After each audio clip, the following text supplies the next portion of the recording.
John Lee Ratcliffe joins us now. Johnny, I want to start with Afghanistan. You sound like a prophet. Did that feckless withdrawal foreshadow other issues and challenges in the aftermath? Well, Trey, as much as you think that I would love to hear you say I was right on national TV, for the sake of our national security, I wish I had been wrong. But you know, it didn't take Nostradamus to think that our adversaries would watch not just a withdrawal, but a surrender and a defeat in Afghanistan that was shocking to all, where you had, you know, even as we were retreating and leaving, 13 brave men and women from our armed forces killed at the Abbey Gate, human beings falling off the wings of C-17 transports, human remains found in the wheel well of those transports when they landed.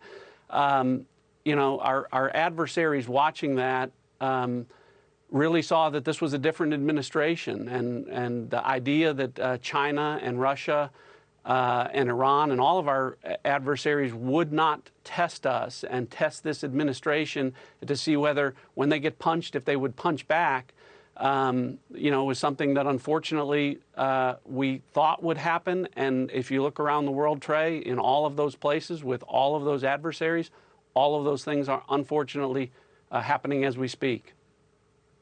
Johnny, it is easy to see how Russia is testing us. It may be a little harder to see it with China, but you're in a position to know more than the rest of us. So what did this withdrawal from Afghanistan, or the perception of weakness, how did it embolden China? Well, I think what you've seen is even Secretary of Defense Austin this week acknowledging that China's aggression with regard to Taiwan and the number of sorties into the air defense identification zone are at records that are 3, 4, 5 times what they were during the Trump administration. You know, you see in the language, I mean, just this week, Trey, you had the World Health Organization come around and talk about COVID-19, the fact that the lab was likely needs to be investigated as the source of a virus that killed 7, 8 million people worldwide, 1 million Americans. And, you know, in the wake of that, you would think that the United States would be the one using aggressive language against China. But it was this week that China said, look, if you get involved in Taiwan, it will be a path to death, and we will smash you to smithereens.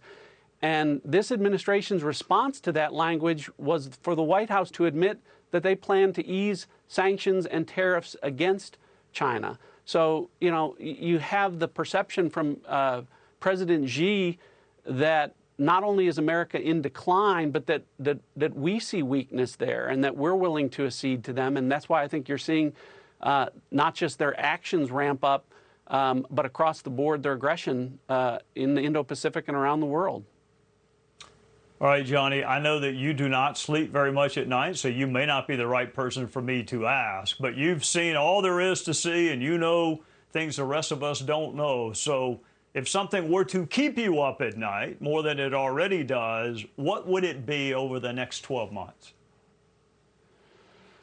Well, if we want to put it in terms of months, I don't know if it'd be the next 12 months. I think it'd probably be the next 30 months, because if you're going to look at it from that time frame, what's happened in the last 18 months, the thing that concerns me most is that we have a national security team and apparatus that lost in Afghanistan, that was too slow and too indecisive in trying to deter Putin in Ukraine, that's getting bullied around by China, that's trying to write a blank check to a terrorist regime in Iran. And they've accomplished that in 18 short months. We've got 30 more months of this team in charge of our national security and our national security posture. So, you know, I could talk about, you know, China and Russia being ahead of us with hypersonic missiles and glide technology vehicles. But really, it's our own national security team and the people that are making the decisions. The damage that they have done to our national security posture over the last 18 months really worries me for where we may go in the next 18 months.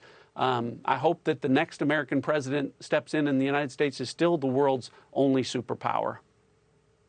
John, I want to thank you. Over the past 12 months, you've been a frequent guest to bring us your expertise and insight, and I hope that will continue, whether I have a show or not. I hope you will continue to come on and share your insights over the next 30 months and beyond. So thank you for tonight. We'll see you soon.